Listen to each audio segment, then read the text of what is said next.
Alright, ladies and gentlemen, we've got some ground to cover. The developers of the Gothic Remake dropped another podcast, and they talked about several things that I want to cover in this video, so get yourself a nice cold beverage and have a good time. Okay, and the biggest news right away. We will see gameplay on the 2nd of August. That is the date when the THQ showcase happens. Mark it in your calendars, boys. Again, a quick reminder that the UI will not be visible, as I reported in my last video. And on top, the Gothic Remake will be playable on this year's Gamescom, starting on the 21st of August. With having said all this, I want to make my position clear on this matter. I've been checking Reddit, the forums, and the official Discord server, and I see many people demanding to see footage ASAP. And I kinda get the point. The reason for the people being upset was the announcement of the Collector's Edition. However, it also seems that the crowd forgets that this is not a decision made by the Alchemia developers, but rather a decision made by THQ. Look, I don't want to be simping for a product that I haven't seen in action, but demanding footage in such a vocal way is, in my opinion, not the best approach. Too many people seem to forget that the whole Gothic series suffered from time constraints, being forced by their publisher to release rather unfinished games. Therefore, please, I plead for sanity. Let them have their time and don't put pressure on them. I want to see and play the game just as much as the next person, but I'm sick and tired of playing half-assed games. If they need another year, hell, even two, they should take their time.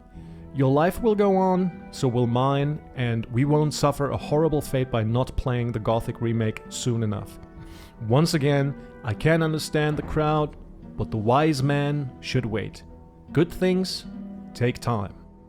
Alright, this time the podcast focused heavily on art and world design, featuring the art director Daniel Candil, and gave interesting insights about the development. In the beginning of the whole process, when they started to develop the game, they analyzed the original to understand the reasons for the designs and to see if they would work in today's world. I wish this sentence was explained a little more, since the last part made me a little skeptical. It probably means something like this. When looking at the medium god armor, we can see those metal plates below the waist protecting the thighs. While these are just painted on the armor model, the team maybe asked themselves if it would be possible to detach those from the armor itself, rendering them as an independent 3D object. And this is what we can actually see in the Old Camp trailer. I might be wrong with this assumption, but I think the wording was a little bit unfortunate. Hearing the sentence, "if this can work in today's world," usually sends shivers down my spine, since it most of the time means that the game developers bend their knee to excessive political correctness. Moving on, they call the style they used heightened realism, which means that they develop an environment that, in the framework of the world that they create, is very realistic and believable, even though it is indeed a fantasy world. I think that this is the right approach for Gothic, because beside its fantastical elements like orcs, demons, magic and dragons, unfortunately, it is indeed quite a realistic game. It was also added that the world will be pretty realistic in terms of visuals, but that otherworldly concepts like gods and magic will be stylized. Again, I don't think that this is a bad idea in general, but it depends heavily on the degree of how strong the stylization is, obviously. These stylized aspects need to make sense within the context of Gothic, else they will stick out like a sore thumb. Next up, they talked about character design and that this was one of the harder things to pull off, because they tried to make them individually unique. Around 100 important NPCs were handcrafted. The others were created by using a tool that was developed by Gate 21, a sister company. 600 different faces and a lot of hair and beard styles will be included. So that the most memorable NPCs will be designed from the ground up is good news, because it does mean that they realize the weight and importance of these beloved characters. Even though I am still skeptical of some design choices, for example Gomez, I still respect their decision making. Then they explained that one tool to achieve this coherent vision is an art Bible, a document that defines which colors and shapes should be used, how decorations should look, etc. I think that this is common practice for many studios, but nevertheless, it shows that they know coherence is a key factor to create the unique world of Gothic. Unfortunately, the later entries of the original trilogy didn't respect this aspect enough, in my opinion, since Gothic 3 was a huge departure visually and Gothic 2 to a certain degree as well. This gives me hope that potential future projects will be more in line with the original vision to manifest the visual continuity. When talking about the different biomes, they emphasize that differences get elevated and coherence is maintained. Again, I can only speculate what that means. Going into the forested areas should feel different than walking the central plain without taking you out of the Gothic experience. In other terms, it shouldn't feel like you're entering a whole different game. At least that's what I think. They also hinted at something interesting. Does the barrier affect these biomes? I imagine that this has quite a big potential for world building. Imagine trees being cut off by the barrier, or smoldering in burnt soil where the barrier penetrates the earth. Pretty cool stuff, but we have to wait. Talking about the old mine, they also revealed some interesting bits of information, like that 6 artists worked on it and that some things were changed, but hallmarks like the forge at the bottom will still be in place. So even though some people think that I'm a die-hard purist, I'm open to changes where they make sense. I don't care if the catwalks in the mine are a little different or if they add another tunnel system to it. Important is the memorability, to catch the essence of the original, and that's why their approach sounds fine to me. Staying underground, they also explained their modular approach to level building. The old mine only used 7 different types of rock and 10 types of wood assets. These were bent, rotated, and scaled, giving off the impression that they are unique. So, as long as it looks good, I don't have a problem with that either.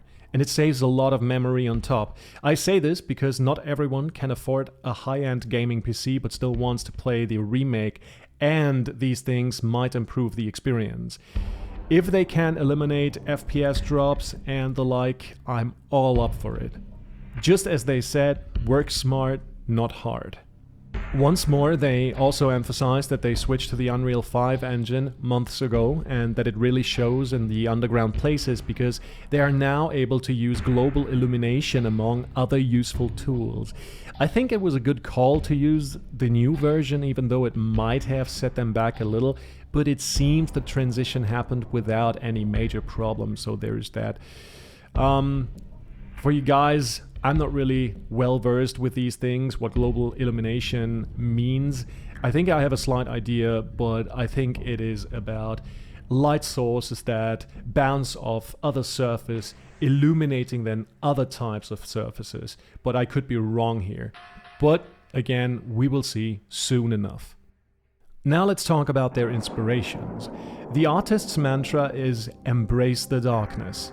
Danielle gave us some intriguing insights on which real-life art was actually used for references. Painters of the past like Claude Lorraine, whose art inspired the exteriors of the colony, the outdoors, the overworld, and the works of Michelangelo Merisi da Caravaggio and Diego Velázquez, who inspired the interiors, the inside of buildings and other structures. He explained that these paintings feel real, but are obviously not. The scenes are staged, but their dramatic approach and the symphony of light and shadows is what served as inspiration, while the key component is still believability. Even such a Philistine like me knows some of these paintings, and I must say that I liked those even before I knew that they were the muse of the artists working on the remake. I definitely like their composition, the kind of faded colors in the outdoors, and the heavy emphasis on darkness and brightness indoors.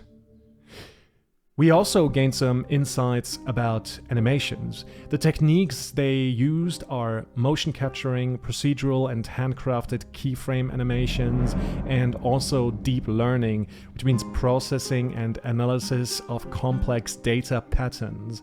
I like that they don't limit themselves and try out many different things. Piranha Bytes also used motion capturing all the way back in Gothic 1, but I really like to see some new moves and idle animations made with this new technology. Next up is something that I'm not sure about. Maybe I misheard or the language barrier was at fault, but to my understanding, Daniel Candil said that around 30 people are working in the art department, and that is the in-house number without the additional help they got from Gate 21. This includes lighting, 2D, 3D, character creation, VFX, riggers, environment, tech and cinematic artists, animators, and 2 coordinators. Now, keep in mind that the original was developed by a team that did not exceed 40 people. Piranha Bytes was a very small studio, so I can sense some great potential to get things done and to refine their work appropriately. Lastly, they discussed a thing called wall climbing, and that it's used quite a lot in the old camp and to a lesser degree in the old mine. Again, I am not sure if this is a completely new gameplay element or just a fancy way to describe regular climbing. Gothic 1 and 2's approach to climbing was very liberal, since you could climb every 90-degree surface. I wished for a better explanation, since it really made me a little insecure about the matter. I definitely don't want any designated climbing zones that are marked with conveniently painted edges like in the playable teaser. If it is indeed a very new gameplay element, I would be very surprised in a positive way. I was also a very big fan of the crouching function in the playable teaser, but no word about that. So coming to the end, we've got some smaller information right at the end of this video. So we got to know that rings and amulets won't be visible, but bigger items will. Well, that is kind of obvious, and to be quite honest, I don't really care about rings and amulets being visible, because they're just too small and most of the time they get covered by pieces of armor. Then they said that smooth transitions from regular play into dialogues will exist, and the camera will capture the emotions of the characters while talking. You know, the dialogue in Gothic 1 and 2 was very standard. I hope they're doing something like Witcher 3. I really like the camera. You could also move the camera a little, which gave this cinematic effect, and you could read the emotions of the NPC very well, so I hope it's something like that. The diary will be inspired by Gothic 1 and 2, but will look more like an actual diary. You know, I actually like the kind of way they gave you all these written letters in the playable teaser. I think that was a very nice touch, and maybe they get some stuff like this done in the actual remake. Weather effects NPCs. They were talking about it starting to rain and the NPCs seeking cover and talking about the rain. I think this is just very good that they did something like that. Gothic is a very immersive game, and this is just the icing on the cake. So yeah, more of that please. I really do like that. Next piece of information is that the barrier will be always visible, and I think this is a good choice. It should be a stark reminder wherever you go that you are indeed in an open-air prison and you cannot escape. It adds to the immersion, and I hope there will be some more barrier effects, like for example lighting and thunder. We had thunder in the past in the original, but hey, maybe there is more to do with the barrier. And at the very end, they said that the new camp is almost done, some more final touches when it comes to lighting. The art director is most proud of this camp, and they were also hinting at some additions near the rice field, and apparently the Rice Lord is a sight to behold. Well, I don't really know. I cannot speculate on that one. Maybe there is some kind of mill, maybe there is some kind of, well, we got a warehouse, but something else that helps the people to kind of process the rice or whatever. I don't have the slightest idea. Well, so that is it. Thank you all for listening. I will see you in the next one, and if you like more of this, please like, subscribe, comment your thoughts on it. I'm very sorry that you have to wait for the next piece of the iceberg, but I promise it will come. Bye bye.